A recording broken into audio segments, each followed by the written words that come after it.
Have you seen me dice bag? The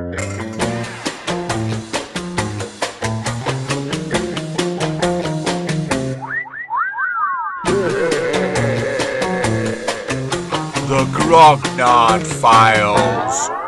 Hello, my name is Dirk the Dice, and this is the Grognard Files podcast, talking bobbins about tabletop RPGs from back in the day and today. This is the second part of episode 20, which is all about Golden Heroes, the superheroes role-playing game that was published by Games Workshop in 1984. This podcast features all the extra bits and pieces that didn't quite fit into the first part. It's not so much a follow-up as an expansion that's listed in White Dwarf but never actually appears and passes into a gaming legend. It's clear that there's a subset of RPGers who are very passionate about Super's role-playing.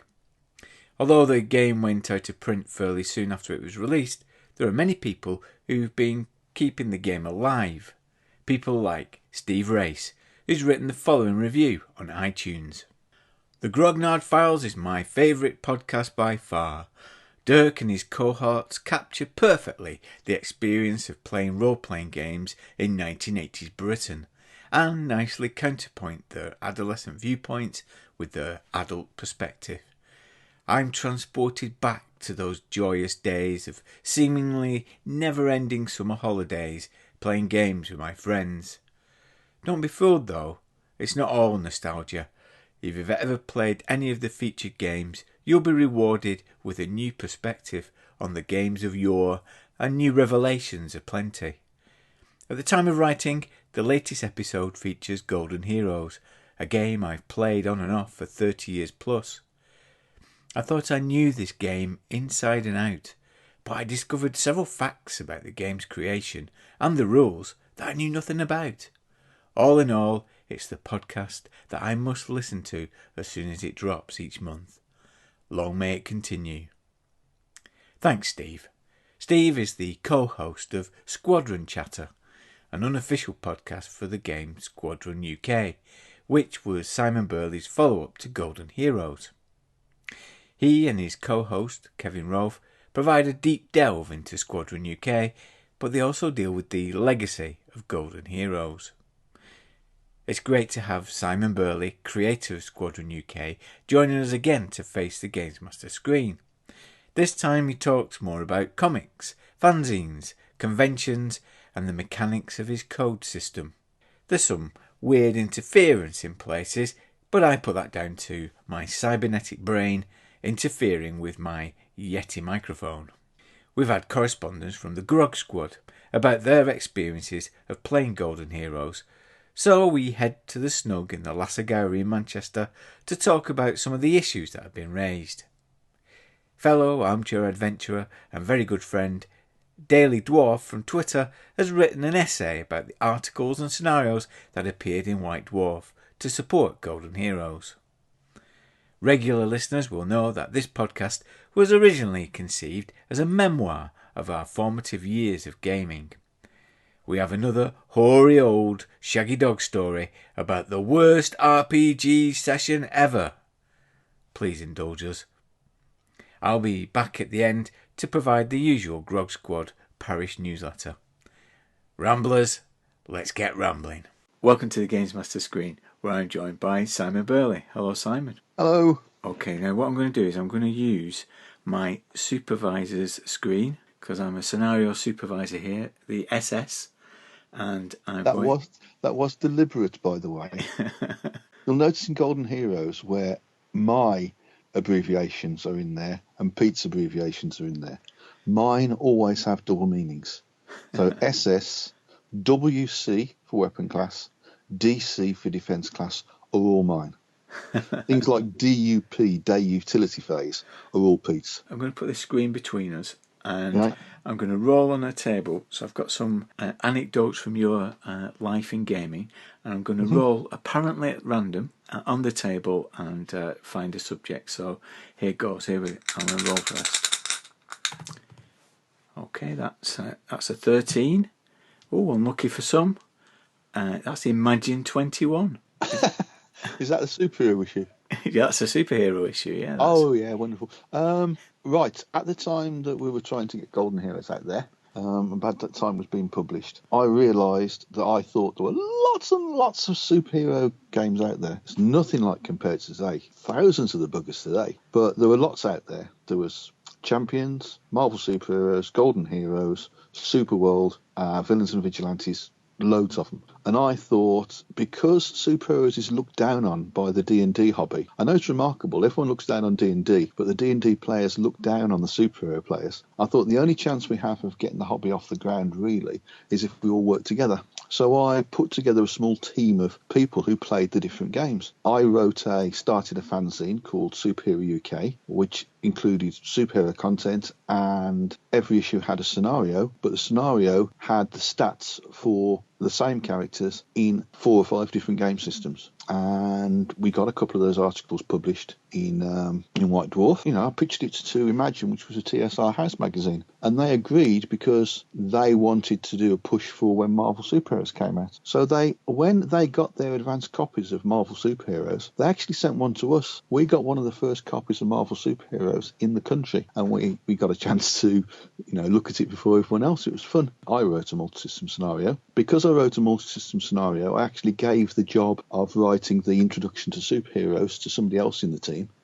It was going to be published, and then the ruling came down from TSR Games Company, said that if we were going to use Marvel Superheroes as a rule system, had to use the Marvel characters, because that was the whole point of them producing Marvel Superheroes, that they've got the Marvel character. And then the editors tried to rewrite my scenario quickly to put Marvel characters in, and the ruling came down from Marvel, or it might have been the other way around actually, but the other company, that if you were using Marvel characters, you couldn't use any other game system, because they didn't want to see Marvel characters in any game system except for the official one. So my scenario was squelched. I was actually stomped on by TSR and Marvel simultaneously. The editor put together a scenario overnight where a clever guy, he actually used the super scroll, which means that he could take the example characters in the rules, use their stats for the bad guy. So we didn't have much work to do. And so the issue was produced. I basically had been the driving force behind it, but not one word of what I'd written appeared in the magazine. But I did get paid for the scenario.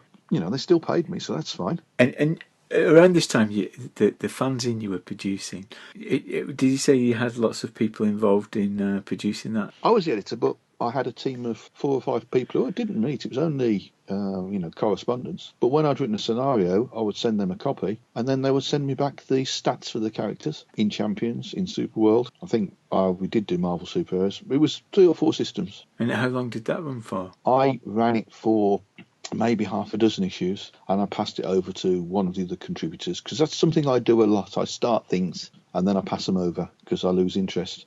And he took it and ran it for maybe 20 issues. And then he turned it into a professional magazine, which was called Fantasia, which was a magazine about comics and about movies, but it turned into a full-time movie magazine. But in the first few issues of that, in between the movie reviews, it had some articles about role-playing games generally, including superhero ones. There was an interview with me in the first issue. So he took it professional. Well, I really like that Imagine 21 issue. It's one of my favourites, so it's interesting to know that you were behind it, even though you don't get credited for it. I got the money, that's all that matters, really. Okay, let's roll again. Okay, that's 5, and that's comics. So you mentioned last time some of your interest in comics. So I suppose the question is, why superheroes? What is it with Simon Burley and superheroes? I wore glasses all the way through my life, and there was this guy wearing glasses who was in these marvellous poses with these huge eye beams coming out of his eyes, zapping people. And Peter Parker wore glasses in the first issue, and Clark Kent wore glasses. So I suppose that was at the basis of it. I was also an absolute fan, without realising it, of the Comics Code, because the good guys had to be seen to win. There was no 2 ways about it. Because of the Comics Code, the writers of American comics with their liberal viewpoints, they try to subvert it. So you got lots of what they call subversive literature, where it works on two levels. They on the surface of it were the bright, multicoloured comics like DC used to produce in the 40s and 50s, but with a clever writing and subversive undertone at the time that I was reading them. I mean, have you ever read any of the X-Men when they were written by Chris Claremont and illustrated by John Byrne? No, I haven't. I mean, No. If you ever have a chance to read a comic, those are the ones to read. It's what the X-Men of today, the films are based on. They're genius. Also at that time, there was a writer called David Michelinie who doesn't get enough credit, and he was writing with his inker at the time, not the guy that drew the pencils, but the guy that did the ink over the top, writing a marvellous series of Iron Man, which is what the films are currently based on. Somebody called Frank Miller started taking over Daredevil and took the most unsuccessful Marvel title into the most successful by doing dark and gritty superhero stuff. So that period of time, late 70s, early 80s, there was a lot of really high quality comic literature coming out that was followed the comics code but also subverted it, which appeals to a teenager. Do you think it's difficult in a post-ironic world, I suppose in a post-Watchmen world, to deal with superheroes? Because that's what I found difficult, pitching the idea of costumed superheroes to my group, because there needs to be that sense of, authenticity and realism following Watchmen. Alan Moore himself bemoans what Watchmen has done to the comics industry. The Americans, they took what was basically a satire and thought it was a template for success, and they got rid of the comics code, which means that they had nothing to rebel against and could do whatever they want. And when you let people do whatever they want, they do unpleasant things. But they lost their way. I mean, the comics code is heavily decried everywhere as a really bad, repressive piece of legislation. And I've had people say, if you read it, you'll see why. And I've read it, and I don't see anything wrong with it.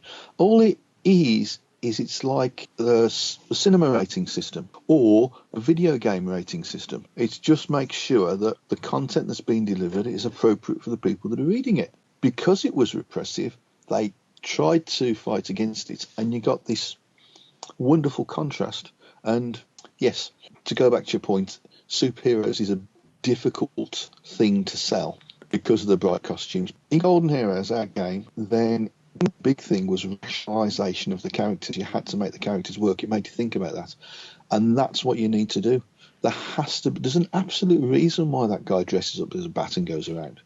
There's an absolute reason why the X-Men are out there, and an absolute reason why they wear those uniforms. You have to have a reason for doing it. People who say hate the word spandex. Nobody puts on spandex and goes out and fights crime in a brightly coloured costume. They get shot, they get killed. Every single one of those people in the comics has a reason and a rationale for being there.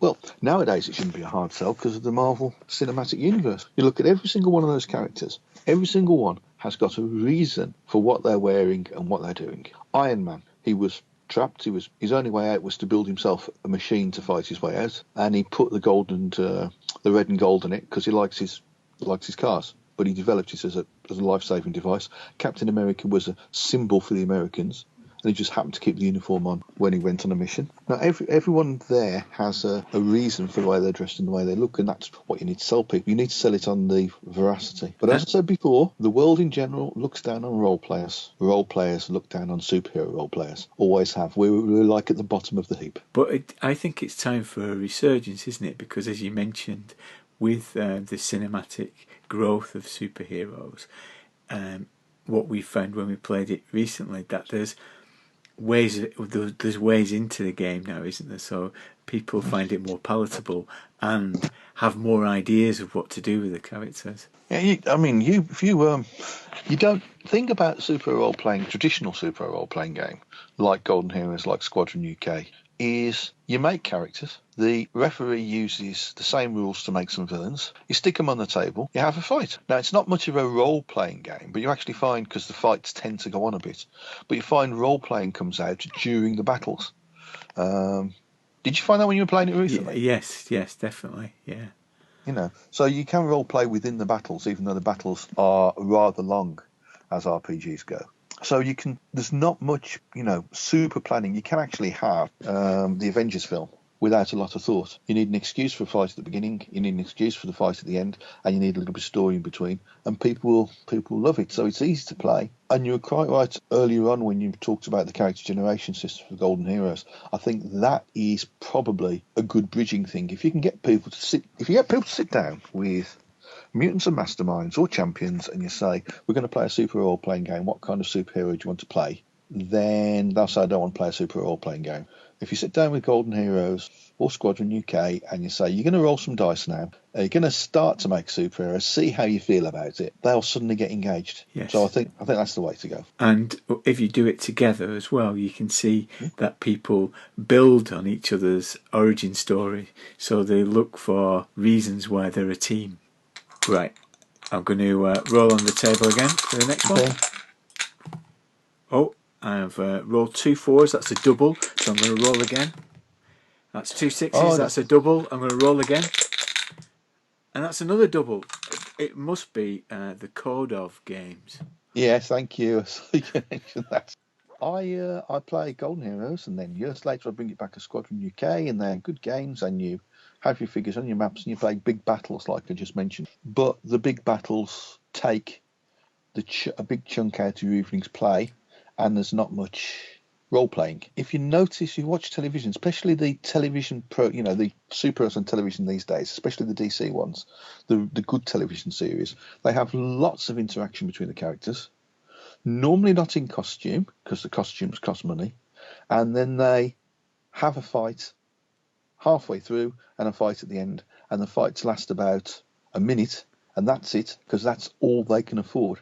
And yet they have an ongoing storyline that lasts for 13 to 26 episodes per season. And then you look at comics, and you actually read when you're reading the comics, the fights don't go on that long. The only places the fights go on for a long time are in the big budget films. One of the conventions I was travelling to was Compulsion in Scotland. I found out that it's actually cheaper to fly to Edinburgh than it is to go to Edinburgh on the train. Getting to Edinburgh on the train takes hours and hours, and flying doesn't take anything like as long. But as soon as you factored in your maps and your figures boxes and all the paraphernalia you have to take to play a superhero game, you've got extra baggage and the flight is more expensive.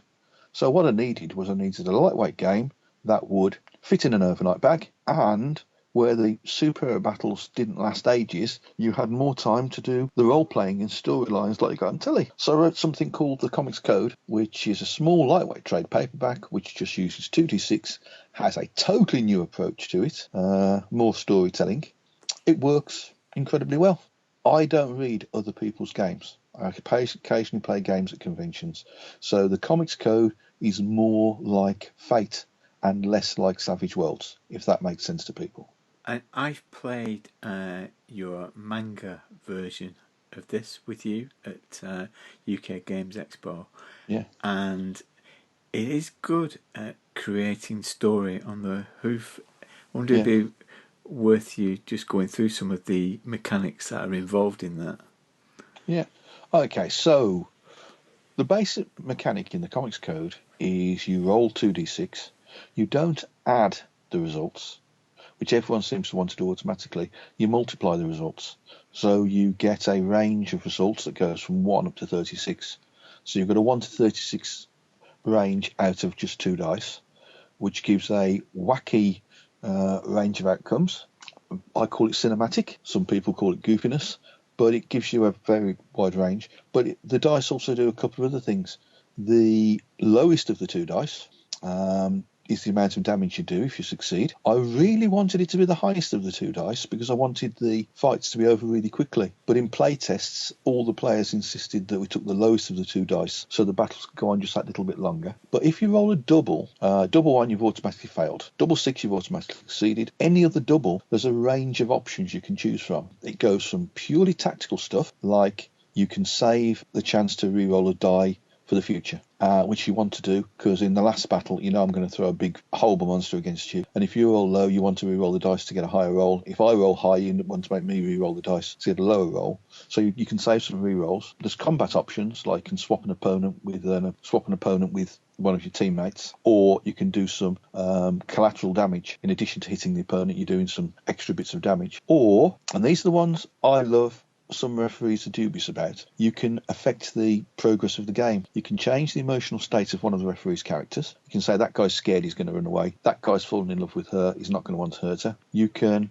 introduce a new plot element, so you can have the cavalry coming riding over the hill if you want to, or you can change the plot direction and you can say they weren't really looking for an alien artifact, they were mining for gold or something like that. And so that gives the players not total control over the storyline. In most story games where you're collaboratively creating the story, it gives you a 1 in 9 chance of directly affecting the story, but it's not all the time. There's also other features built into the code books, which are each individual character gets a personal plot line, which if they resolve it, they get a bonus point. So if you've got a plot line that your mother's missing and you're looking for her, the first time you meet a female NPC, if somebody says, hang on, that person looks like you, is that your lost mom, you get a bonus point for doing that. So it drives the story. And there's a number of different genres, isn't there, that you've written using So what's that? There's a steampunk one, isn't there? Yeah. I was running the comics code at a convention, and a player turned to me and said, you haven't written a superhero game there. He said, you've written a generic game. Because in the comics code, you've got 3 attributes: attack, defense, and general. How you attack people, martial arts. How you defend from being attacked, my Star Spangled Shield. General, I'm a World War II hero, and it's as simple as that. And he said you could do attack with a broadsword, defend with a shield. I'm a warrior. It'll work for D&D. It'll work for anything. It wasn't quite as straightforward as that, but I realised it could be adapted for different genres. So I adapted it for science fiction, worked incredibly well. Then I adapted it for steampunk, worked incredibly well.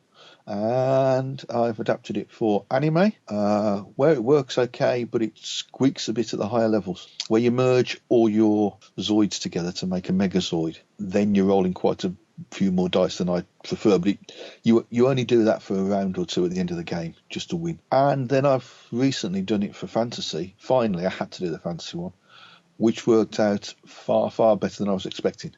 So yeah, I think I've got 5 genres. They're all little paperback books. They're all throw it in your bag, 2d6, everything you need's written on the character sheet. Really easy to play, but a lot of fun. All available on drive-through. Most of them available on Amazon as well. I don't think we got to the point where we were rolling lots of dice when we played, because I think a banana-shaped spacecraft took us away. Yeah. It was good fun. It was a bit crazy, but good fun. Yeah, well, you've got to be careful when you're playing a game with the creator, whether you're enjoying what the creator's doing or whether you're enjoying the game. But I do tend to run the goofy end of things. If somebody says to me, yes, a meteor comes out of the sky and splashes in the water and a giant tripod comes out of it and strides towards the beach, which I've had done to me, I go with it. Whereas other referees might say, tone it down a bit. Let's roll again. Okay, that's a 56, and that's conventions. So you're well known on the UK convention circuit, and you've actually produced a book about UK conventions. Yeah. So how did that hobby start? How did that obsession start? As I say, in the 1980s, we went to a few conventions to play Golden Heroes and get it out there. But then that was it. That we just all left university and split up, and then I didn't do it anymore. But when I met my wife, I'd already written the first version of Squadron UK, but I wasn't playing it very much because I didn't have a home group. She said, well, there's these games conventions, why don't you go to them? And I went off to this little thing called Games Expo, which was in a hotel in Birmingham at the time, and thoroughly enjoyed it. And I started going to more and more of them to demonstrate my games and try and sell my games. It becomes kind of addictive. And so I went to more and more and more, and I realised that the word games convention covers a multitude of sins, because you can go to some games conventions and they are massive and they're really well organised, and you can go some and they're in a small and they're in Nissen hut. And some of them, if you want to play your own weird little games, people will sign up and play happily. Others, people don't want to play your games, they want to play the the big ones, they want to play D&D 5th edition or stuff like that. I thought it'd be nice if people had a kind of hint at how different they are and how broad the scene is. So I just wrote, for a year, I wrote a little diary which I published in 2 volumes of every convention I went to, how much it cost me, and what that convention was like, to try and give some people a viewpoint of, what the difference is between Games Expo and Concrete Cow. Now, I've had a mixed experience in conventions. Back in the day, I wasn't a big convention goer, but since getting back into the hobby, I've started going to them. What are your top tips for a convention? What things should I look out for? Most important thing is before you go, you have a look at the website and you try and read between the lines and try and work out what sort of convention it is and if it's going to suit you or not. Drop me an email and I'll tell you. Could go to my blog where I report on conventions, but look at the website, read the kind of interactions that are going on, and see if you think it's going to be a convention that suits you. See if it's a local convention for local people where the local referees are going to get people playing their games. And if you want to play in those games, that's fine. See if it's a big convention like Expo with a well-organised RPG track. Yeah, the main thing is read the website and be a bit leery if they conduct all their planning and preparation on Facebook, because they tend to be the ones that don't have quite as strong an idea of how to organise themselves. People think Facebook is a good way to post games and get people to book up for games, and it doesn't work. Well, thanks for those tips, and thanks for being on the Grognard File, Simon. Thanks for having me. Sharing your wisdom. It's been great. It's great having you. Thanks, Simon. Okay. See you. See you. Postbag. Welcome to the Postbag. We're in one of our favourite places on planet Earth, the Snug at the Las Agaire, here in Manchester, the greatest city in the United Kingdom. I'm joined by Blythe. Hello, Blythe. Hello, Dirk. We're drinking fine ales on an afternoon in May, as we have now reached a significant age of 50. Yeah. Cheers, Blythe. Let's Cheers. just give him a chink. Cheers, Dirk. Right. Yeah, so at the end of this month, we're all 50. Me, you and Kylie. Yeah. But She's not turned up, Yeah, she's not made it. despite the invites and letters. She can't ignore us forever. No. Well, apparently she couldn't come this afternoon. She's changing an oil sump on an Austin Allegro. That's coming, so yeah, she can't come there. So it is to Kylie as well. It's to Kylie. So now, Golden Heroes. We've had a great response, great reception from the first part of this. So we thought we'd have a delve into the postbag and have a look at some of the comments that people have made, some of the correspondence that we've received. And it's one of those games, I think, Golden Heroes, because it has a short shelf life. It's got its fans, and its fans are quite vociferous and supportive of it. Yeah. So, first the postbag, let me just have a look here. It's going to be Rog Core. So, I'm now going to cut away to me doing my best Ian McKellen impression. I agree with the power thing. Back then it did seem that to start powerful was somehow cheating, like rolling up a high-level D&D character and starting with that. We were conditioned to start as a weedy farm boy and usually die as a weedy farm boy, but dream of one day achieving power. Now it's perhaps more about the gameplay, possible as a result of your character being capable, rather than a slugging journey of achievement. Plus, I suppose we're less likely to abuse those powers now. That's a good point, that, isn't it? So, in a superpower game, you're starting off with powers. It's not like you're rewarded with them through experience or developing your character. Yeah. How does that change things? Well, yeah, it is a good point. And I think certainly back in the day when we got Golden Heroes, that was the way we played. That was the way everyone played. There was that sense of character progression, wasn't there? I don't think that's quite true nowadays. No. I think, people play it a little bit more like, one-shots and what have you. But certainly then, character progression was an issue. Well, even now, I mean, with the recent campaign we've done of Storm King's Thunder. Character progression is nice, isn't it? It's the first time, isn't it, since returning to role playing that we've gone from a first level character up until 8th level, and we're remembering all the times when we weren't powerful and having to hide behind trees and that kind of thing. Yeah. And part of the reward of the game, or the game element, is giving you those abilities as you progress through the story. Yeah, you're right. It is a problem with a superhero game. You by definition, you're superpowered, aren't you? Yeah. But, and I think it's fair to say that was a problem back in the day, but I think Rogers articulated it for us. I don't think I was quite aware that was a problem, but when I had the game, I could see these set pieces. Yeah.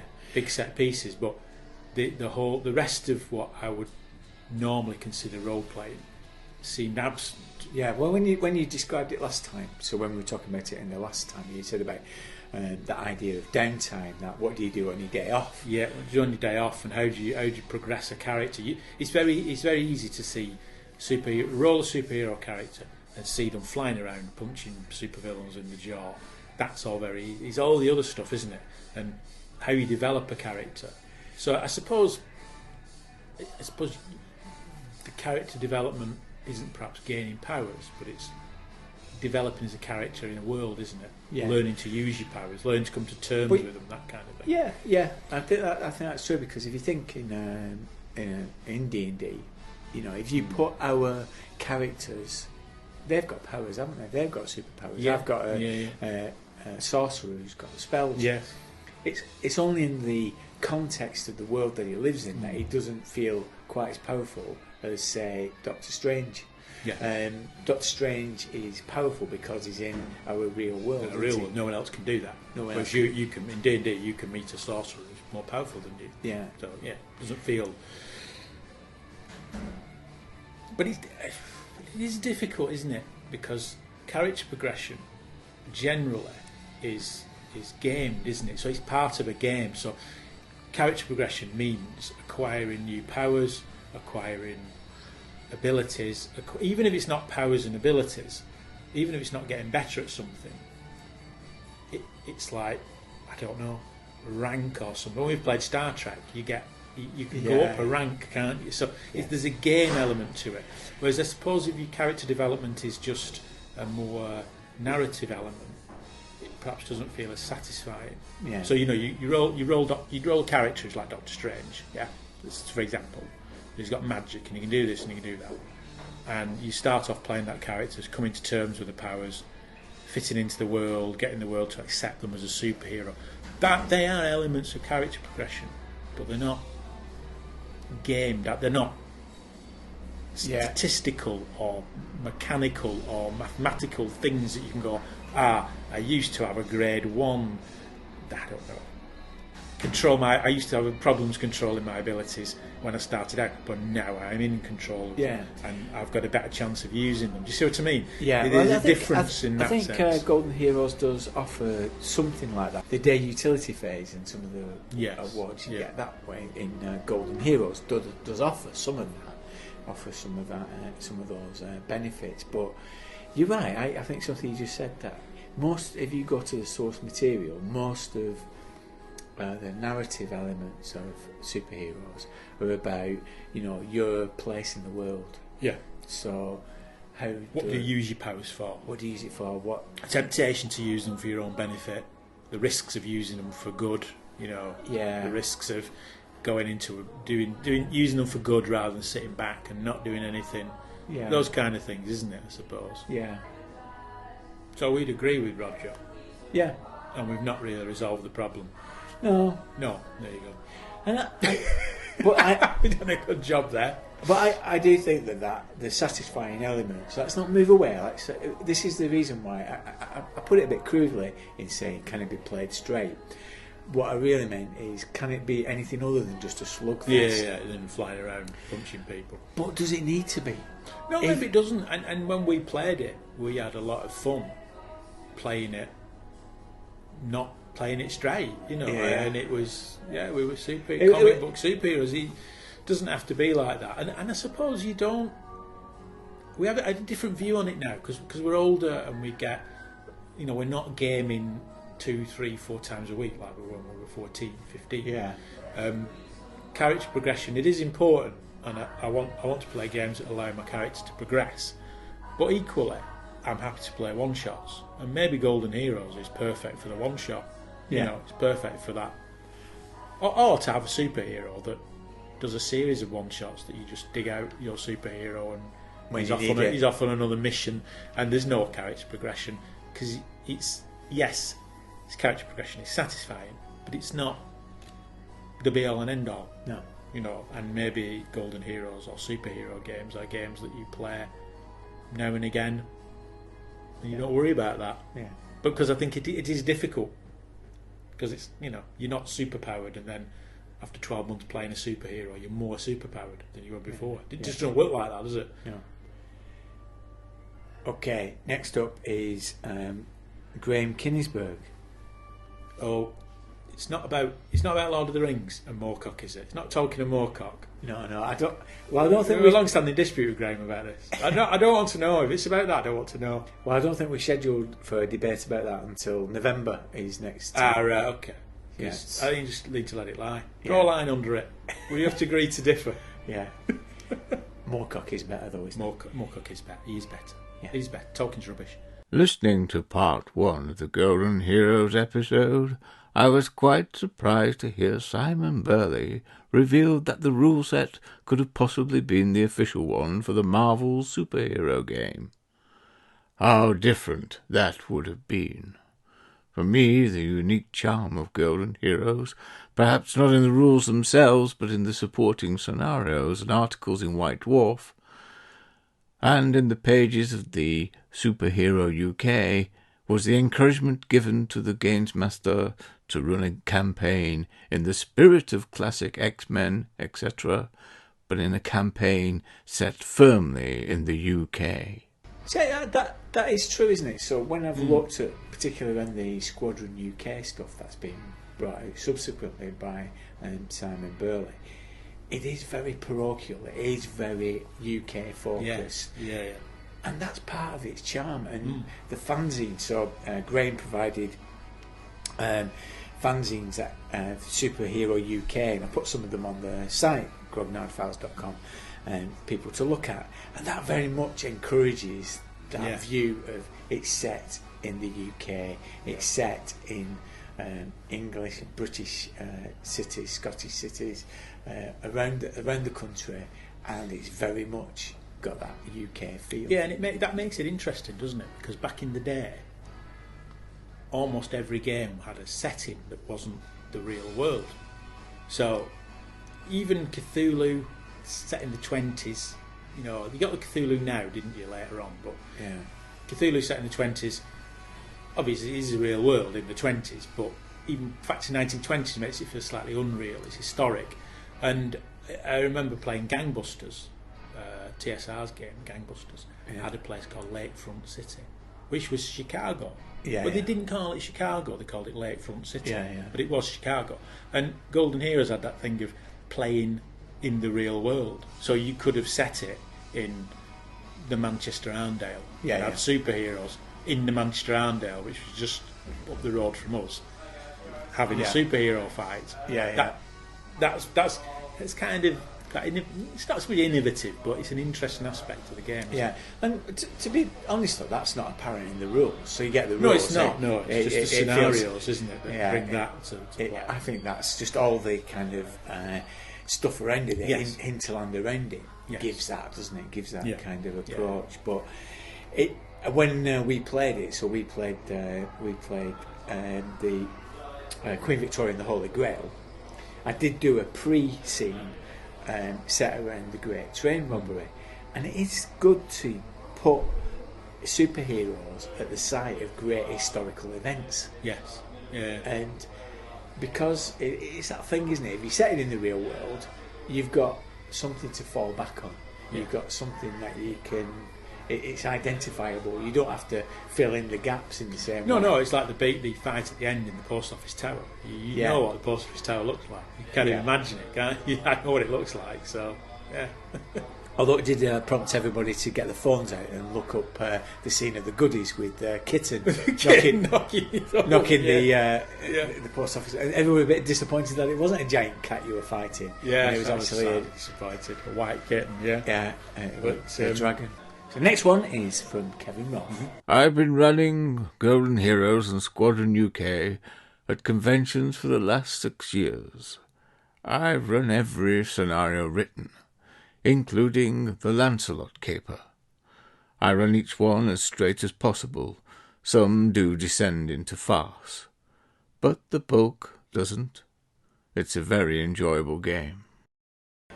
So yeah, this is an interesting story. This is a story that is in the background of Golden Heroes because it had a short shelf life. As we said last time, there was a number of products or a number of supplements that were lined up to be released, and they never saw the light of day. Yeah. And the Lancelot caper is one of them. And I wasn't aware of it until we produced the podcast, and people said, "What about the Lancelot caper?" This mythical scenario that was mentioned briefly in White Dwarf, but never appeared. And it was tracked down by Kevin, and it features apparently. The scenario is. Well, before I tell you the scenario, Okay.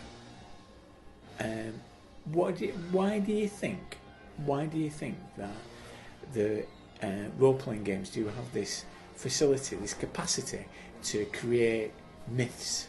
So, stuff that doesn't appear or stuff that's hard to get hold of or that kind of thing.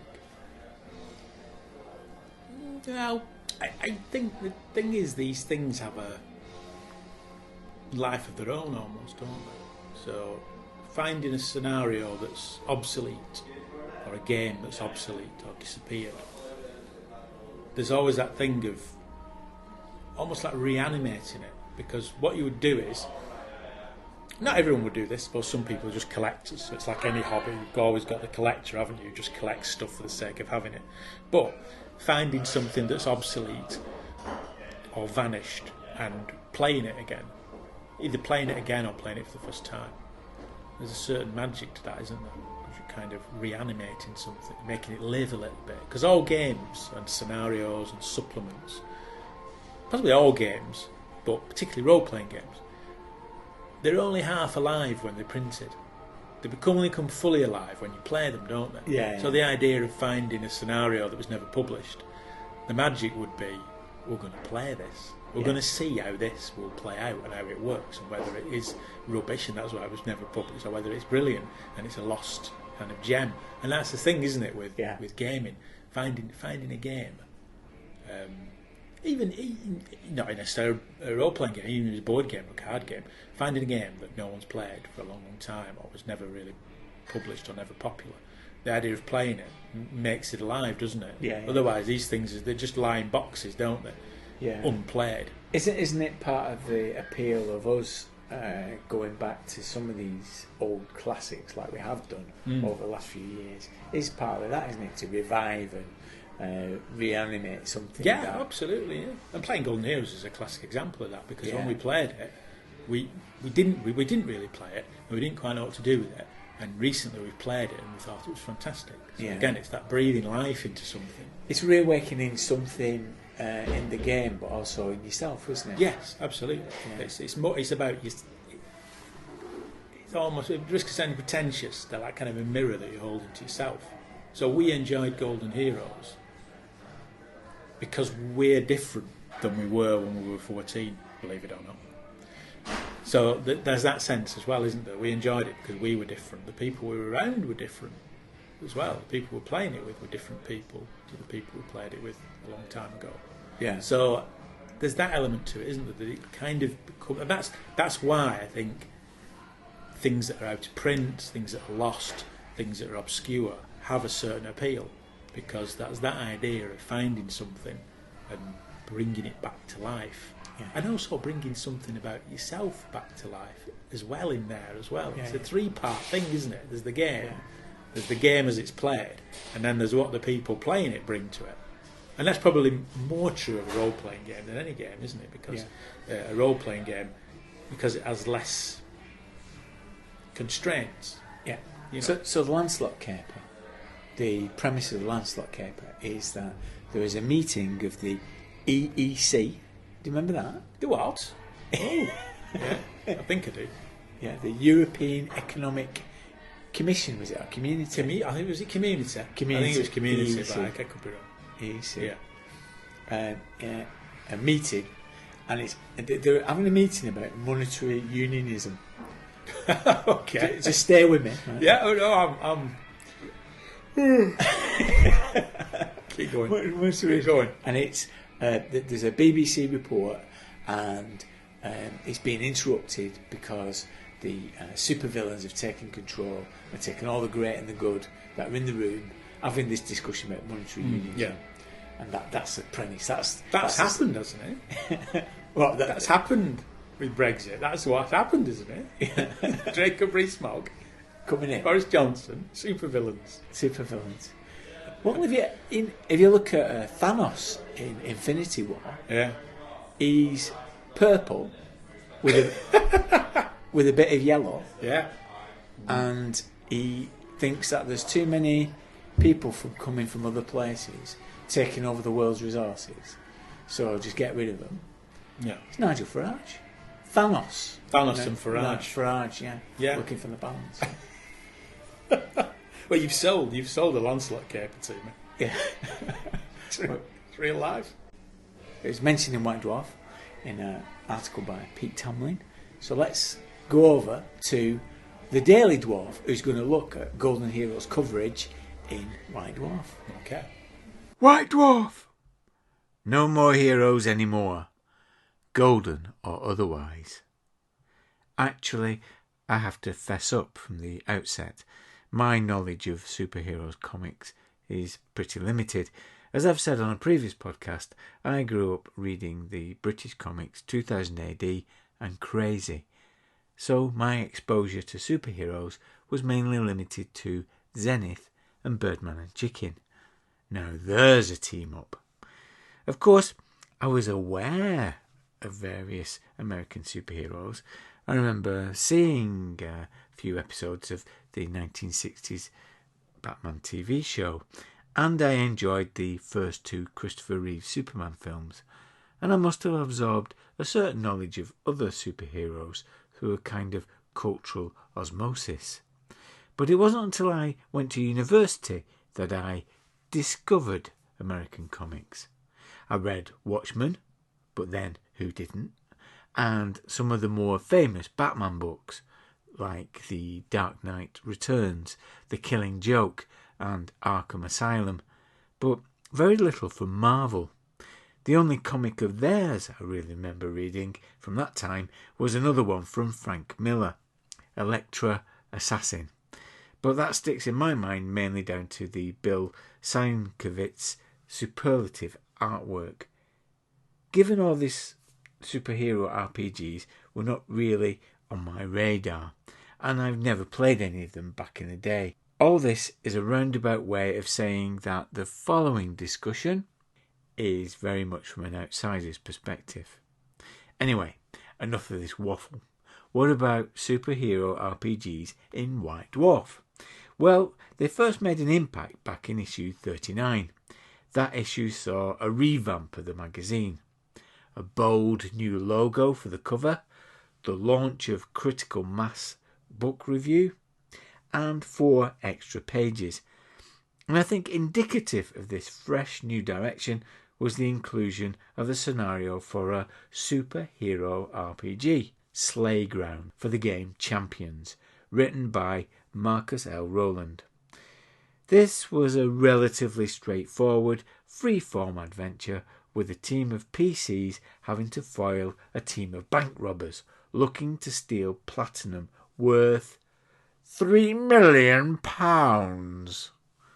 The villains themselves were a bit uninspiring, but the setting was one where the GM could have a lot of fun.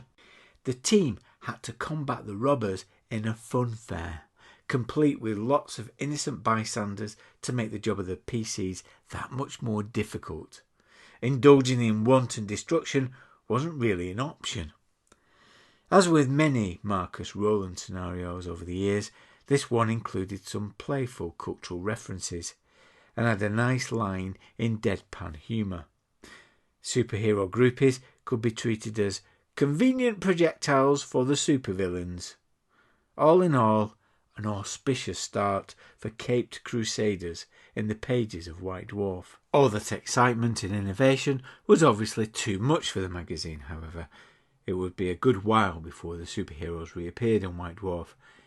I imagine the three old guys, D&D, Traveller and RuneQuest, chased that young upstart champions off their lawn, grumbling about the lack of respect that these newfangled games show to the old-timers. So it was back to business as usual for the next couple of years, albeit with a grudging acceptance of that young whippersnapper Call of Cthulhu being allowed into the magazine every now and again. Everything changed though with the arrival of Golden Heroes, a brand new RPG about superheroes from Games Workshop. And seeing as it was a Games Workshop product, it received good coverage in White Dwarf. Indeed, a mere 2 issues after it was reviewed in Open Box, 10 out of 10 from Marcus Rowland stat fans, Golden Heroes was given its very own department, Heroes and Villains. 5 columns were published in all, every other issue from 64 to 72. Each was written by the game's authors, Simon Burley and Peter Haynes, and covered a variety of topics, including mega-villains, additional powers, handling lone superheroes, more supervillains, like monsters in fantasy RPGs, presumably you can never have enough, and super scientists. Where did they get all these wonderful toys? There was nothing too groundbreaking here, although I like the idea in the discussions about lone superheroes of split screening, multiple simultaneous confrontations, a concept with the potential to make the in-game action pretty cinematic, while at the same time not giving the games master a headache of running them. On rereading these columns again, I got the impression that they were having to tread very carefully when referencing Marvel and DC heroes and villains as examples to illustrate their ideas. For example, the idea of a web-slinging power. Even I knew who they were talking about there, but the man himself wasn't named. I suppose Games Workshop didn't want to tangle with that fearsome villain, corporate lawyer man. More meatier topics were tackled in long-form articles for Golden Heroes, mainly from the pens of Phil Masters and Pete Tamlin. First out of the gate was The Good, the Bad and Downright Odd by Phil Masters in issue 65. This was an interesting survey on the use of NPCs in superhero RPGs and hinted at some novel approaches such as blurring the methods and motivations of the villains with those of the heroes. Even if they try to achieve their aims by different means, this could lead to some difficult moral choices having to be made by the players. Thought-provoking stuff. Unfortunately, the article was marred by a background image that badly clashed with the text, making reading it an exercise in eye strain. Presumably the layout editor was carted off to Arkham Asylum shortly afterwards. Next up, in issue 69, was Rational Behaviour by Pete Tamlin. This article contained some tantalising concepts well worth exploring, but I'm not sure it really delivered on its promise. In it, Pete Tamlin explored the campaign ratings mechanic from Golden Heroes and suggested that it could have a wider applicability in many other RPGs where the conflict arises between a character's abilities and those of the player. He highlighted a number of areas where this could occur, like D&D alignment, character versus player intelligence, social interaction, and suggested that the use of the mechanics similar to campaign ratings could address these issues, illustrating his point with an example how it could be possibly used regarding religion in fantasy games. Unfortunately, I didn't know how campaign ratings were supposed to work, and they weren't fully explained well enough here to enable me to fill in the blanks for other genres of games. All I really gleaned was that it involved a lot of numbers. I do wonder if the article was originally longer and edited for space, given that it's got a very disjointed feel. Overall, it felt like a missed opportunity. Around this time, the rise of the superhero RPGs in general, and more specifically Pete Tamlin's article, generated quite a bit of debate in the White Dwarf's letter page. While the chance to don the cape and fight crime was clearly the answer to some gamers' prayers, others thought that playing a superhero removed the challenge and threat from role-playing, and could be considered, well, a bit childish. The discussion on the rational behaviour article was also quite pointed. A number of letter writers, included Dave Morris no less, thought that while it was well-intentioned, it could actually end up restricting role-playing. While the letters were flying back and forth across the issues, Ian Thompson contributed a short article entitled Alternative Origins in issue 74. This was an attempt to address the incompatible powers issue in Golden Heroes character generation, and managed an impressive feat of including 7, count 'em, new Golden Heroes tables in one-page article. Now, that's what I call old school. Whether you thought this was a problem that needed addressing in the first place was another matter. If I found Pete Tamlin's first Supers article a little disappointing, he came back fighting with 2 excellent features that had me, as a superhero RPG neophyte, hankering after a spandex costume. The first, How to Save the Universe, in issue 75, was a justification of superheroes RPGs, presumably written in an attempt to answer the critics in the letters page at the time. Pete Tamlin made a very persuasive case. From a player's perspective, he clearly argued that a superhero character with a defined rationale and moral outlook promoted good role-playing. And to counter the argument that the superhero was just too powerful to provide a proper challenge, he drew the obvious comparison with the high-level advanced Dungeons & Dragons characters. Apparently, at that time in the mid-80s, TSR estimated that the average level of characters was 16. Good grief. For the GMs, a familiar modern-day setting made the campaign setup relatively easy, and the vast array of titles from Marvel and DC's, there was plenty of background material to draw from. I wasn't entirely convinced by his argument for the kind of simplified 4-colour role-playing, which I think weakened the overall point, but from my perspective at least, Pete Tamlin really made the case for superhero RPGs. There's also an intriguing mention of Simon Burley and Peter Haynes possibly developing science fiction and swords and sorcery supplements for Golden Heroes.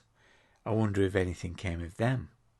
Pete Tamlin's follow-up article appeared in the very next issue, Caped Crusaders, a guide to running campaigns in Golden Heroes, and it was a cracker, chock full of ideas to spark your imagination. After explaining to the readers of White Dwarf just what a campaign is, thanks Pete, he looked at a number of areas to help bring a campaign alive. He advocated an identifiable contemporary setting to maintain consistency and allow stories to develop over long term, outlining plots maybe months in advance. Remember when he had time to do that? With this in mind, he recommended GMs to set their campaigns in Britain, as this would make them distinctive from the usual superhero tropes that would be in keeping with the Golden Heroes rules. A British campaign would then raise many intriguing questions. What would Mrs. Thatcher make of the Caped Crusaders? What about the MI5 and the MI6? What role would technology play? He posited Sir Clive Sinclair as a British equivalent of Tony Stark. Yes, really. I can imagine the GMs had a lot of fun with that idea.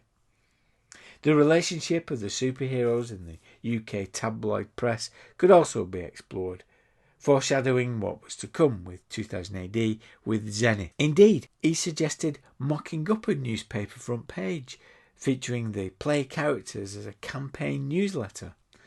There were many threads here that the games master could weave together to make their game more satisfying. More than anything else, Pete Tamling made running or participating in a superhero RPG sound exciting and fun. Am I allowed to use that word? There was even a mention of his forthcoming Mysterious Adventure Pack. Taken as a whole, these Golden Heroes articles in White Dwarf sought to provide a framework for Games Master to present a well-considered, consistent, believable world to their players. By and large, they took the genre seriously. A number raised the idea of throwing tough moral and ethical choices at their player characters. Maybe this was influenced by the darker turn that many superhero comics had started to take at the time. Given Dirk and Blythe's discussion in the previous episode of the Grog Pod, it's interesting to note that none of these articles encouraged a camp approach to superhero gaming. They played it straight. Were those themes carried through to the scenarios in White Dwarf, though? The first Golden Hero scenario to appear was Strike Back by Marcus L. Rowland in issue 58. Like a number of other adventures I'll look at, it also had the stats for Champions, but there's no doubt that it was primarily published for Golden Heroes.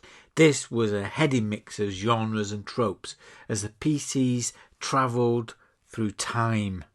Hey, it's Marcus L. Rowland. Of course there was time travel.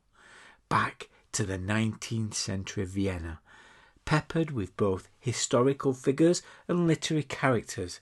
The Illuminati, missing scientists, the crumbling Transylvanian castle, primed to collapse into rubble at the push of a button in the grand tradition of the Universal horror films.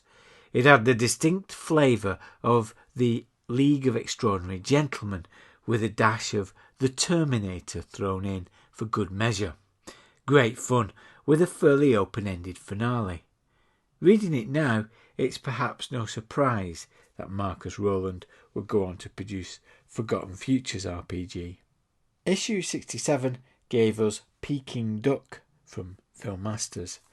The classic backdrop of organised crime, police on the take, cross and double cross was basically an elaborate setup for reincarnation of White Dwarf's Barroom Brawl standard slugfest, also previously seen in its RuneQuest guise as Rumble at the Tin Inn. Located in a Chinese restaurant, this gave the characters plenty of fixtures and fittings to smash up, and with a roster of entertaining heroes and villains also supplied.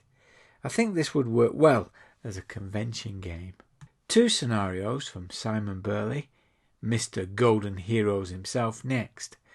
The first, Reunion, in issue 70, was a bit of a curate's egg.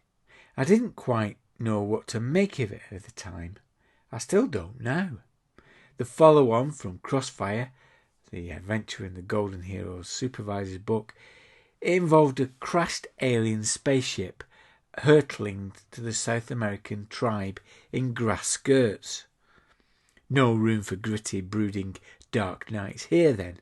This was a 4-colour day glow weirdness. Given that setup, though, the locations, a bank, a museum and a park, were all rather mundane and felt a bit of a letdown. I liked the free-form sandbox structure of the scenario, but couldn't really see how it would make for an entertaining caper for the players. Perhaps it made more sense if you were familiar with the earlier scenario from the box set. Simon Burley's next scenario, however, was an absolute barnstormer. The American Dream, in issue 73, opened with an extended backstory where scenery-chewing mega-villain outlined his evil plans to a wronged superhero. At such moments, Ozymandias' quote from Watchmen always springs to my mind. "Do you seriously think I'd explain my masterstroke if I remained the slightest chance of you affecting its outcome? I did it 35 minutes ago." The plot for this adventure was much more linear, with the PCs caught between a villain and a superhero, now hell-bent on revenge. But Simon Burley gave some good advice on the various paths that the players could take between the major events. The scenario contained a lot of boxed text, but there was plenty for the GM to get their teeth into.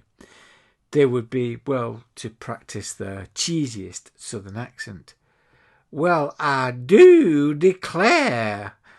And not content with doing it once, they got the chance to roleplay the mega-villain explaining these nefarious crimes again. When will they ever learn? Finishing with a confrontation on the deck of an aircraft carrier, this scenario provided a great action-orientated superhero experience. White Dwarf 78 was the first post-Move to Nottingham issue produced and featured the scenario The Pilco Project by Pete Tamlin. Another corker. This was a whirlwind mixture of adrenaline-fueled adventure in the Bolivian jungle, featuring fugitive Nazis, a secret base, lost treasure, a rival superhero team, mind control, and a more dodgy accent practice for the GM. South American this time. For those of you who never paid attention in geography class, there wasn't even a short primer on Bolivia and its culture. You can't say fairer than that. What marked this adventure out was the novel finale, eschewing the almost standard end boss fight. Okay, it did feature a superhero punch-up, but not at the end. Instead, the team of PCs had to avert an ecological disaster in a race against time to save some villages from being consumed by rivers of lava. Top stuff. So, overall, while the scenarios weren't exactly camp, there was a definite pulp sensibility to them, and I think they were all the better for it. The heroes were good, the villains were bad. No room for ambiguity or soul-searching on moral dilemmas.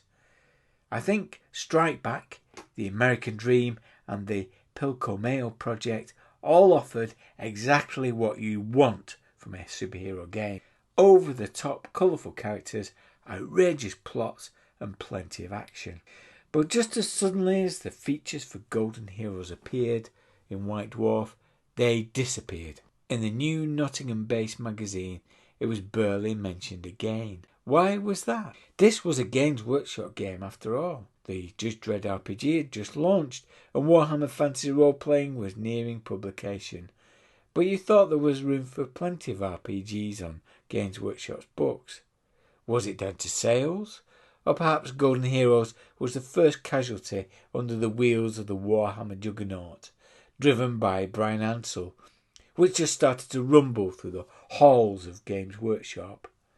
A shame, but then good ideas never die, and the game still has a loyal and enthusiastic following, both in its original incarnation and as Squadron UK.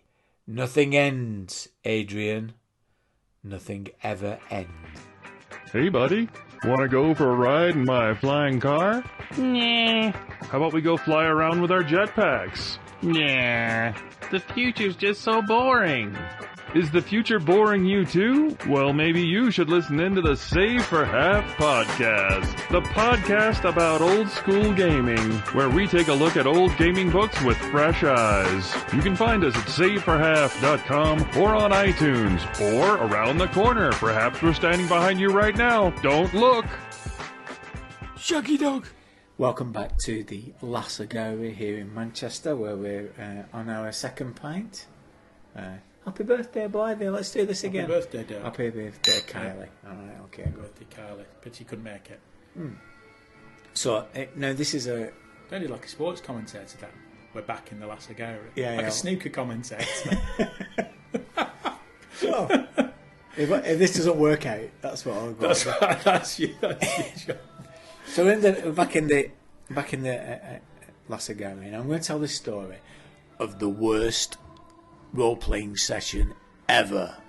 Oh, not that. That's why we're in the pub. He's had a couple of pints. He needs a couple of pints to go back to this, don't you? Yeah, It's so bad.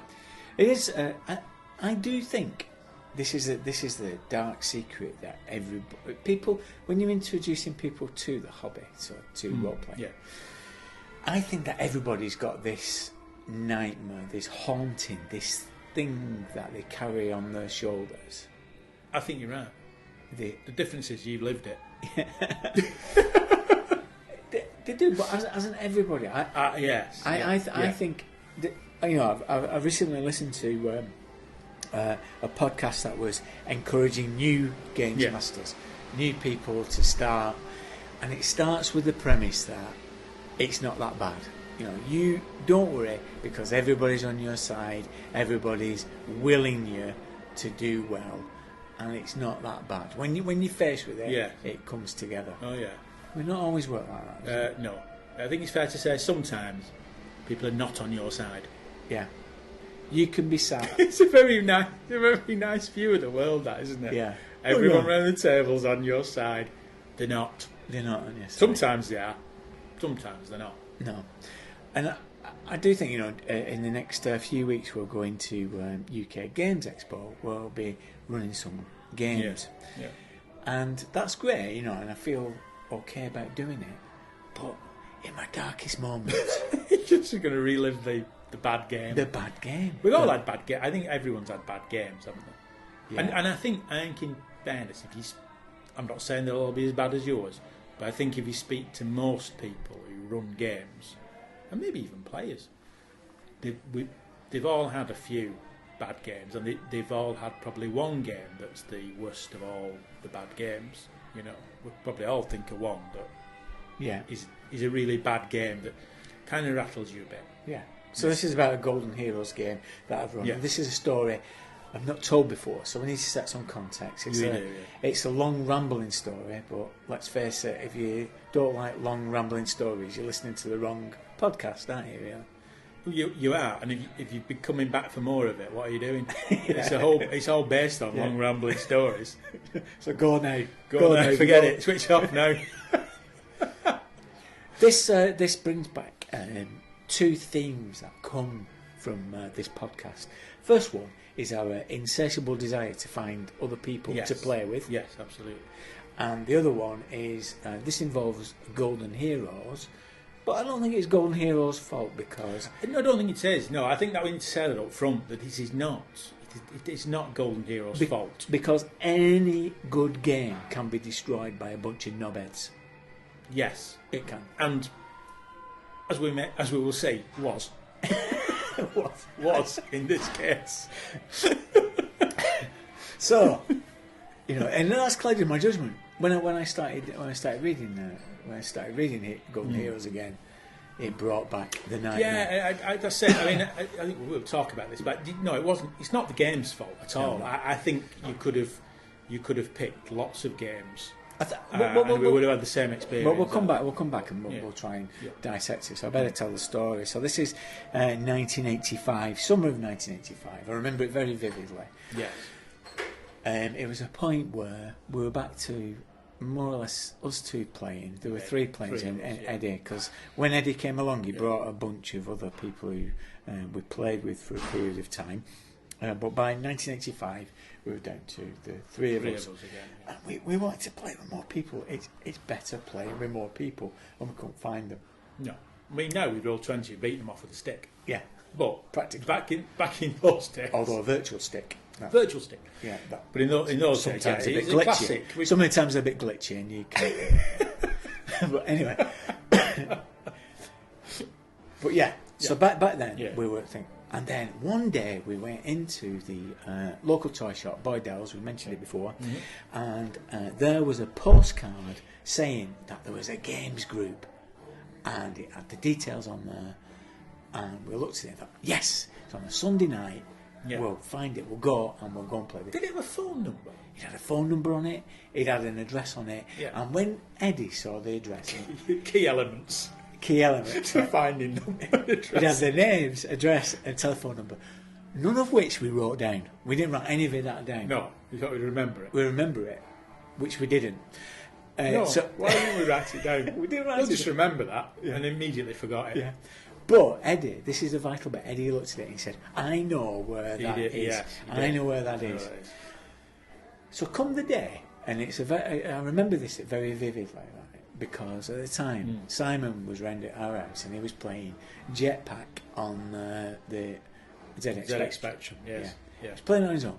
Now he had a VIC 20, He had a VIC-20 which he professed to be was far superior to our ZX Spectrums. but he was It was always like he had like a grammar school computer, didn't he? Yeah, he did. We had a comprehensive school computer. But funnily enough, he was always on our computers Yeah. because the VIC-20 was couldn't do anything. couldn't do anything. It just looked better, but he didn't do anything. But I remember this because he was messing about on the Spectrum playing Yeah. Chucky Egg or whatever, and I was reading while he was there. I was reading the last few pages of Leoness by Jack Vance, and thinking that this is the greatest book that has ever been written. And that's why I remember it. I remember this really vividly. And trying to work out ways in which I could get Simon out of the way without telling him that we were going to go role-playing that night. Yes. Because they wanted him to come. Yeah, because he didn't want him to come. So we're going to go, we're going to find it. So he went, and then we went in search of this house that we didn't know the address. We didn't know. We thought they were called Tony James. We thought you called Tony James because it.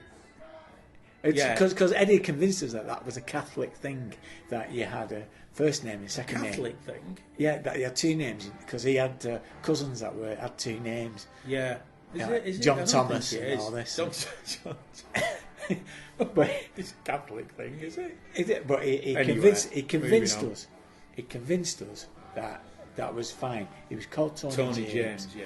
And he knew where it I was. think what it was, the handwriting was bad, and you could read James, couldn't quite read the other name, so we concluded it was Tony. Yeah. So yeah, we just thought Tony James. So we went looking for it, and what Eddie didn't tell us is, although he knew where the vicinity of this place was, he Yeah. only knew it within in half a mile radius. Yes. So we were in a place, and it was pouring down. It It was in summer, and it was one of those nights where the sky was white. It was a bit chilly, a bit damp. Damp, It was a innit? typical summer's evening, but Yeah. to be honest. And we were drenched, weren't we? Yeah. We were wandering around, and we couldn't find it. We could not find this place. We were walking around the streets. Because it was so wet at that point, Eddie did what he always does and said, I'm going. I've had enough, I'm going. Yeah. Yes. Whereas the sensible thing would have been for us to say, we'll go with It was you. like, almost like live action role playing, wasn't it? One of our role playing games, Eddie's character would insist he knew where things were. Wouldn't. We'd get lost and he'd disappear, Yeah. leaving us to face the brew on our own. It's just like live. It's not a live action role playing. So then we got to the we got to the street and we thought, right, it's round here somewhere. Around here somewhere. We'll ask somebody. Just knock We'll on ask the them if they know Yeah. Tony James. Yes. Yeah. Yeah. So we knocked on the door, Yeah. and an old lady came after a while and said, hello. Got her out of a chair. Got Zimmer her frame. chair. Crawled to the door. I said, we're looking. Imagine this, right? I don't have to imagine it. You were there. I was there. I was there. I'm laughing because I know what's coming. We turned to this lady who didn't know us. We were a young 17-year-old lad who knocked on the door and we said, sorry to disturb you. We're looking for Tony James and he plays games. Do you know him? And she looked puzzled and she turned around to us and she said, oh, I don't know Tony, but Tom across the road, he takes in young boys for drama. And we just went, it's him! That'll do. Sounds We'll about right. Yeah, we'll get him. Yeah. That's it. Young boys for drama, that's it. That's where we're going. We're going. Yeah. What could possibly go wrong? Yeah. So we thanked her, and we knocked on the door, and it was answered by a bearded man with a wonky eye. Bearded man with a wonky eye. Did you have a glass eye? I think it was a glass eye. We never got to the bottom of that. No. But there you go. And we said, are you Tony James? And he looked at us blankly with his one eye. With his good eye. Blankly with his other eye, but he was always blank with the other eye. So he said to her, we're looking, and he said, yeah, this is it, you come to the right place, come on in, take your clothes off. What?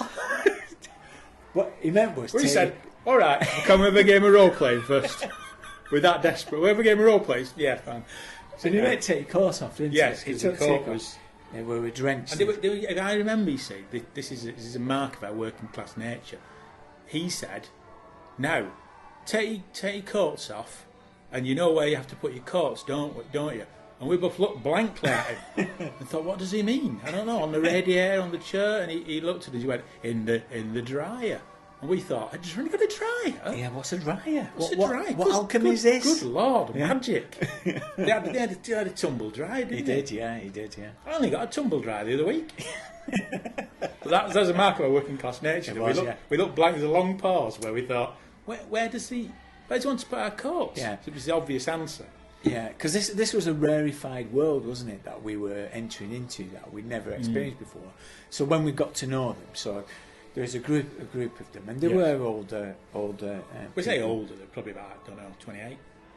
No, I think 30s. 30s, 40s, I think. Yeah, possibly, yeah. And we got to know them, and they were, the mark of the people they were drinking jasmine tea. It wasn't Tetley's or anything like Drinking that. jasmine tea and black coffee. They actually make you a coffee, and there was no mention of sugar or milk. Yeah, no. Which again, our working class nature is cut sugar and milk essential to a cup of coffee. Yeah, I'd have black coffee, but we never said anything. No.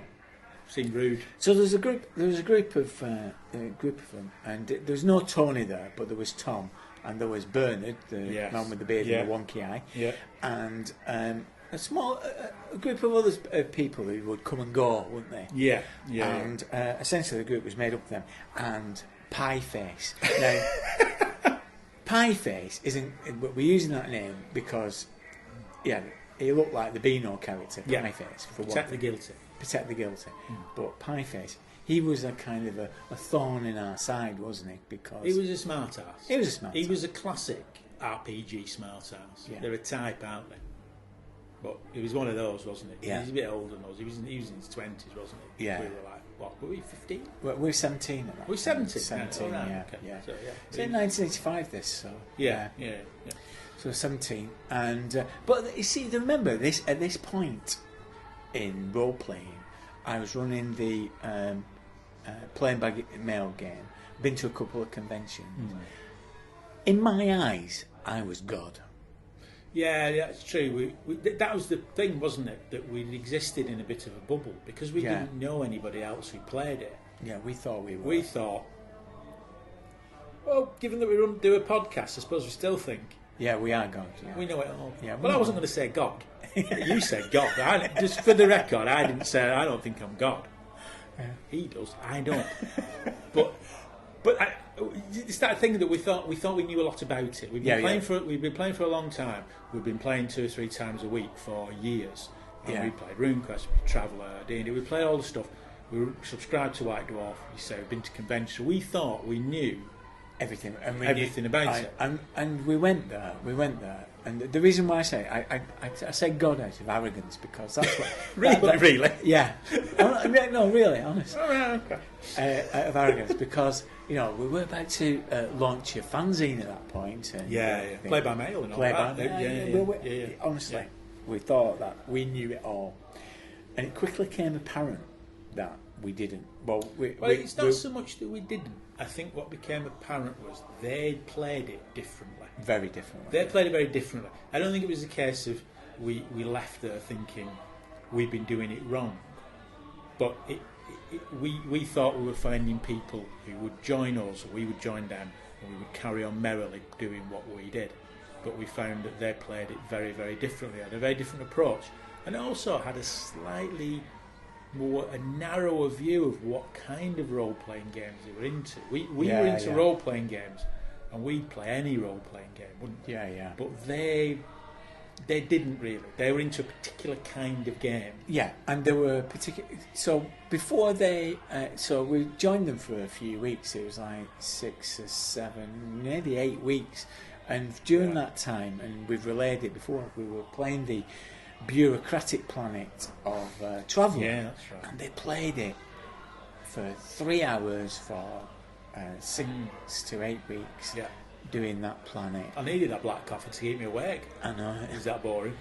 Well, that was part of the thing, wasn't it? So Tom was he smoked a pipe throughout it. It was an old thing, and before he did this on a Sunday night, he was a reserve, wasn't he? He was a naval reserve. Yeah. So he was doing manoeuvres on Mossbank Park before he came and joined. Well, he's doing manoeuvres planning because this is the 80s. He's planning for World War III. Yeah. To be honest, he took one look at him and thought, "We've lost. We've lost already. The Russians have won. If we're relying on people like him, we're screwed. We're screwed. We're absolutely screwed." Bernard was a part-time actor, wasn't he? And Pieface. And all actors part-time, one way or another. Whereas Pieface, he was a perpetual student who fancied himself as a military person because every time we saw him, he wore a jumper with epaulets on. There was a lot of epaulets in that house. There was a lot of them. Yeah, I remember Tom turning up one day. He'd been on these manoeuvres and he got back a bit late, didn't he? He had his naval full jumper gear, on. yeah, full gear naval on. Jumper on with golden, golden yellow epaulets and things yeah. on. I don't know what rank he was, but probably no rank at all. I don't know, but it looked like he was a man. It looked rank. official. It looked official, more official than what we were wearing. Yeah, Marillion t-shirts. That's not allowed in the army. He was wearing military uniform. Yeah. So they were running it, and all the time I was thinking, "Oh God, that impatience." I shoot my way out of this. As Traveller, I want to shoot my way out of it. But that belief that I'm going to run a game for these people and show them. I'll show them. I'll show them. Show them how to do this. Oh, Icarus, do not fly too close to the sun, for your waxy wings will melt. But yeah, I thought, I will show them a good time. I will show them Yes. Oh, yeah. what is possible. So when it came to a convenient break, I said, let me run a game. I'll run a game for you. And at that time, we had Golden Heroes. I thought, I'll do that one. Because I didn't know what to do with it. And I thought, like I normally do, I'll schedule a game, and it'll force me to learn the game. Yeah, to do something. And do something with it. So on the first night, and this was my mistake, wasn't it? The first night. But I think going back to what go, you said earlier, I think what you were thinking was that no one wants you to fail. So it'd be okay to run Golden Heroes. Yeah, for be you, all right. because be all right, nobody. We've never wanted it games. We've always played these games wanting it to succeed and not be difficult. But that's what you were thinking, isn't it? Yeah. But I think it's not really a spoiler to say you were wrong. I was wrong. So my first mistake was when I came to read Golden Heroes, I struggled to understand how to play it. I looked at it and I just thought, beyond the character creation, I didn't understand, because there's so many different resolution things, and it's so different from basic role playing. Well, so different from other games. I just didn't know how to do it properly. Yeah. So I was a bit anxious about that. And also, we're playing the Legacy of Eagles, and I wasn't quite sure on that. So the first week, I went and I apologised. I said, "I'm sorry. I've got to a point where I can't present it tonight. We could create some characters, or we can do that next time. That's part of the fun, part of the game, But I'm afraid I'm not at a point where I can deliver it." That's my first mistake, because Pieface was inconsolable.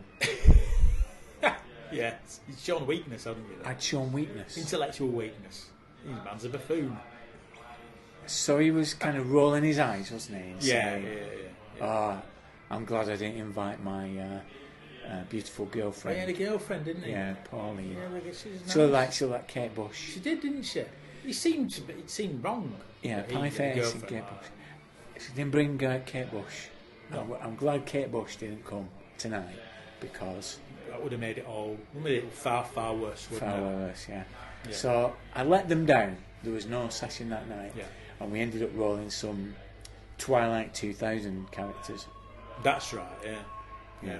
And that was the thing, wasn't it? They were into role play. They played Traveller, but they liked the kind of militaristic dimension of Traveller. And the next game they were going to play was Twilight 2000, which was a kind of post-apocalyptic game, wasn't it? Where your characters tended to be drawn from military backgrounds.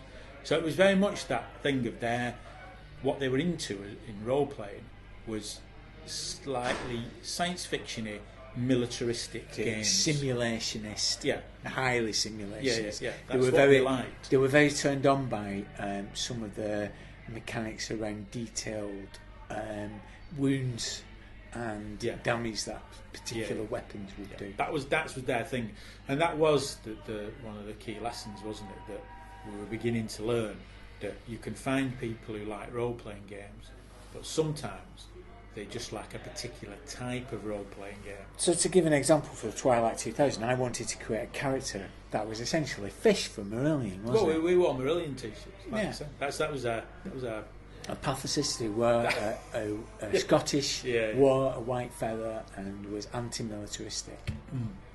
And wouldn't have it. Pieface would go, "Oh well, I think you'll find that he was brought up in the Green Party in Germany and then turned his back on that." Well, no. it's my character. My character. My character. You don't. Get lost. Yeah. But that was the kind of thing, wasn't it? Yeah. That was taking place. So the next week came, and I was ready. I had my fingers burnt. I made sure I was ready for it. They went from the point of view. I put it to you that they went from the point of view that this must fail. Yes. Well, there was one guy there called Jason. Jason was our age. Yeah. And he was okay, wasn't he? He's a bit more like us, I think it's fair to say. Yeah. But yeah, the rest of them, there was a definite sense of and it hostility to it. Yeah. So and we set it out, and we used I used the counters, I used the floor plans, and got them into spirit by generating the characters at the table, and that took some time because they were querying each of the superpowers and where they would come from, and the rationalisation took a long time, and they were kind of saying I think the arms folded nature of everybody around the table. Yeah, the body language. The body language showed me that they didn't want to participate. I think they were really people who'd never had any fun in their whole life. Yeah. When confronted with fun, didn't want to engage with it. No. And so they were questioning the whole character creation system, the fact that it was random, and when they were asked to rationalise the superpowers, they were sighing all the way through it. And are we going to start playing, that kind of thing? So we got playing, and it started off with a big fight to get people going, but either my lack of grasp on the framing thing or their lack of wanting to take part in it meant that it was a real struggle from the word go, wasn't it? Yeah. Well, it's that thing, isn't it, with any game that, all right, it was a new game to you, but they just weren't particularly supportive. Like you say, I think they had it in their heads that they weren't into superheroes, they weren't into role-playing games, it didn't fit their kind of remit of what they liked, and they just weren't into it. No. But that didn't stop you, did it? I barreled on. You barreled on. We've said when I had GMI test before, this thing, this ability of barreling on. I'm perhaps overcompensating and doing all the work, and that's a mistake as well, isn't it? When faced with these situations, Yeah. when you realise you're the only person talking, and you've been the only person talking for some time. yeah, And the players haven't said anything. There's that realisation that, well, it's just you talking. and when I said, so what are you going to do? Everybody just looked at this character sheet as if they were waiting for something to emerge and something to tell them. And I remember feeling odd as a player, because obviously as a player I was up for playing it, and the other guy Jason, he was up for playing it as well.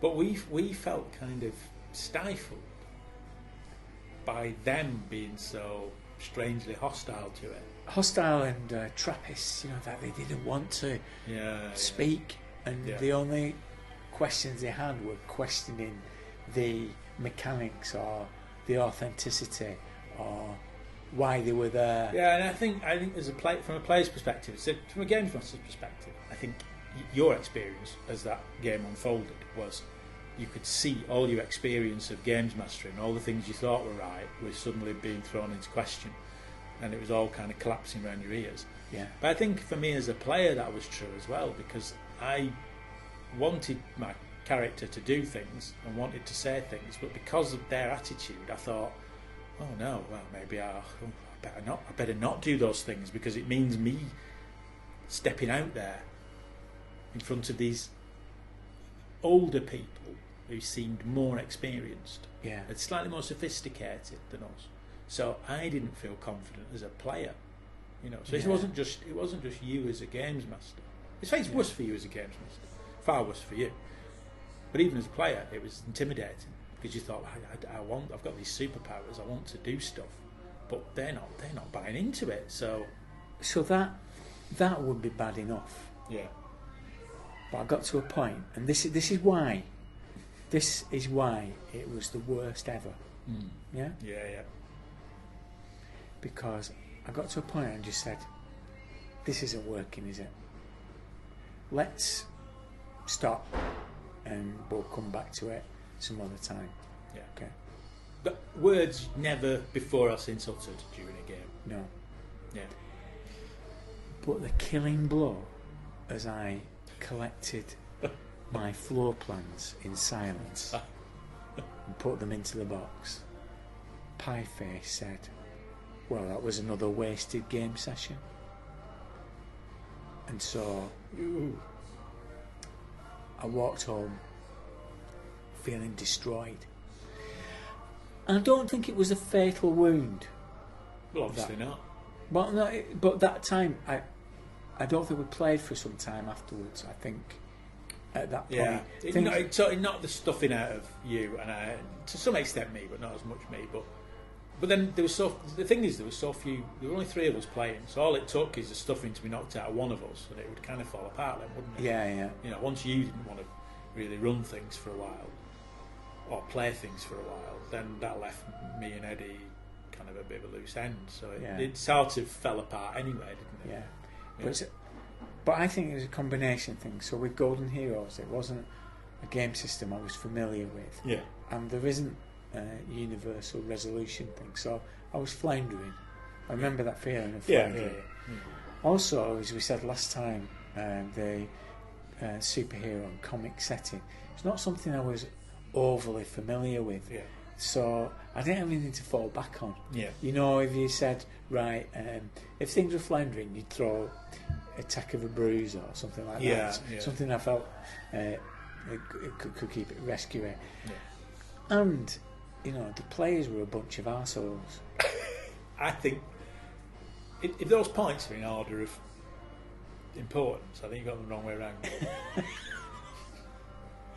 I do, because I think if someone comes to you, if you're an experienced role-playing group and someone says, right, I've got a game, I've not played it before, I'm going to run it for you, it's fair to be sort of sympathetic, to the games master and think, well, I've not run it before, so cut them a bit slack. And to be honest, even if you have run it before, you still cut a games master slack. Yeah. We've all done that. We're running a game and we've put a foot wrong and someone's going, hang on, do we roll for initiative at this stage? Oh yeah, of course you do. Yeah, of course you do. Yeah, sorry, my mistake. It's not a big deal, is it? As a games master. You know, I mean, I was in a game a while ago where someone said I made a mistake, and someone said, "Oh, do you want us to run the game for you?" You know, I leapt over the table and punched them. But it's kind of unsympathetic view, isn't it? Because when you're running a game, there's a lot going on, isn't there? Particularly if there's a lot of players. Yeah. And sometimes you might make a mistake as a games master, but that's the way it goes. Just be kind of open to the idea and work with it. You know, you don't have to be sort of unpleasant about it. But it's come back to that thing, isn't it? That it was an eye opener for us because we'd gone in search of players, thinking that all players and all role playing people were like us and wanted to do what we wanted to do. And we discovered, it was a very hard lesson to discover that that's not the case. No. You know, it's the fun bomb thing, isn't it? Yeah. If you're having fun, you're doing it right. They were having fun before we turned up. We were having fun before we found them. But we weren't doing the same thing. No. We were doing very different things. Yeah. And once you mix the two, it don't work. Yeah. It don't work. It's not the case that you're going to find people who do the same thing that you do. No. So having fun don't necessarily mean you're doing it right. Because you could be doing it very different from other people who are having fun. As a coda to this story, some years later, I went to Preston Science Fiction Club, and there was a presentation there from Leo Baxendale, who was famous for a couple of reasons. One of the reasons is that he was a comic book artist who managed to get some recognition for the characters that he created for DC Thompson in Dundee. And the second thing was that he invented the Bash Street Kids and worked at the Beano. And the Beano was, of course, where Dennis the Menace and Nasher and Pieface. Yes. And who should be in the crowd on that evening but Pieface himself. All the irony. Irony. I never went back to the game group, but I saw him that night. He blanked me, but I blanked him back. Yes. A blank off. And he was still wearing his bloody jumper with an epaulette. Same jumper with epaulets. Yeah. Get yourself a new jumper. Years have gone by. Good God. What's this thing with epaulets? What does that prove? Who has epaulets on a jumper? Really? No. And with that bombshell, till next time. See you Goodbye. later. There isn't another bit. It still hurts 33 years later. I shudder when I think of it. But it also makes me pause. I'm on the other side of the table now. I'm an older gamer. Would I be like them when faced with an arrogant youth who was insisting I play a game that I didn't really want to play in a way that they thought that I should be playing it? I think there's a lesson for all of us gamers to be tolerant, inclusive, and prepared to engage in something different than we used to. Thanks to Simon Burley, who is an exemplar of inclusiveness at the gaming table. I'm extremely grateful for him taking the time to give the interview, especially since it wasn't really a convenient time for him to do it at the moment, so thanks Simon. His current project is Manifold, which is in development. It's a generic system that takes some of the elements of the Code series of games, but with some new innovations. It's possible to have multiple settings such as horror, supers, science fiction and fantasy, and move characters between genre. There's also options for tactical and narrative combat, depending on your preference. Manifold is represented significantly at UK Games Expo in 2018. And we'll be there this year, mainly playing games as we've overscheduled ourselves, but we'll be milling around the trade hall on Friday and the bar on Saturday night, and probably complaining about the price of beer. £5 a pint? Are you mad? If you spot us, then come over and say hello. We'll not know what we're doing. We're about to launch tickets for Grogmeet 2018, and we've started work on the third Grogzine. If you want to take part or have any ideas for the next issue, then please get in touch. And these side projects are made possible thanks to the generous contributions from our patrons. And the best way to keep up to date with games and these other side projects is to participate in the Patreon campaign. In April 2018, we welcome one new member, Tony Boland, who pledged £5 a month, and he gets a superpower. He's the oldest web slinger in town. Thanks, Tony. Next time, we continue our spy sequence. Good things of day begin to droop and drowse, while night's black agents to their praise do rouse. Happy birthday, Kylie. Adios, amigos. They call me the Wild Rose, but my name was Eliza Day. Why they call me that I do not know, for my name was Eliza Day. From the first day I saw her, I knew she was the one. She stared in my eyes and smiled, for her lips were the color of the roses that grew down the river, all bloody and wild. When he knocked on my door and entered the room, my trembling subsided in his sure embrace. He would be my first man, and with a careful hand he wiped out the tears that ran down my face. They call me the Wild Rose, but my name was Eliza Day. Why they call me that I do not know, for my name was Eliza Day.